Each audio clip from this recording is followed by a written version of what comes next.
एक बार की बात है, एक राधा नाम की लड़की अपने पिता के साथ रहती थी। उसकी माँ बचपन में ही गुजर गई थी।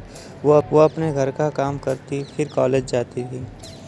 कॉलेज जाते समय वह रोज़ रास्ते में एक जगह पक्षियों को दाना डालती थी। उसके घर में भी 2 पक्षी थे, उनको भी वह रोज़ दाना डालती थी। एक दिन उसको पक्षियों को दाना डालते जमींदार के बेटे ने देख लिया। उसने अपने पिता से जाकर राधा से शादी करने की इच्छा जताई। जमींदार ने राधा के पिता से बात करके अपने बेटे की शादी राधा से करा दी। राधा अपने साथ घर के पिंजरे के 2 पक्षी भी लेकर ससुराल आ गई। वह उन पक्षियों को रोज़ दाना डालती थी। राधा की सास को यह बिल्कुल भी पसंद नहीं था। वह उन पक्षियों को परेशान करती थी। वह उनका दाना पानी ज़मीन में फेंक देती थी। एक दिन राधा की सास ने पक्षियों का पिंजरा ही ज़मीन पर फेंक दिया। उसे यह करते हुए राधा ने देख लिया। राधा ने मना किया तो उसकी सास ने राधा को ही डांट दिया। इन सब बातों से राधा परेशान रहने लगी।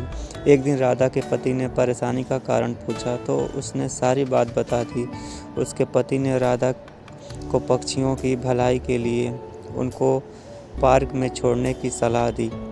अपने पति के कहने पर राधा ने उन दोनों पक्षियों को बाकी के पक्षियों के साथ पार्क में ही छोड़ दिया। वह उनको कभी कभी दाना देने पार्क में जाती थी। अब सभी पार्क के पक्षी राधा के अच्छे मित्र बन गए थे। पक्षी अब राधा के घर पर भी आने लगे थे। राधा की सास को जब यह पता लगा तो वह गुस्सा हुई।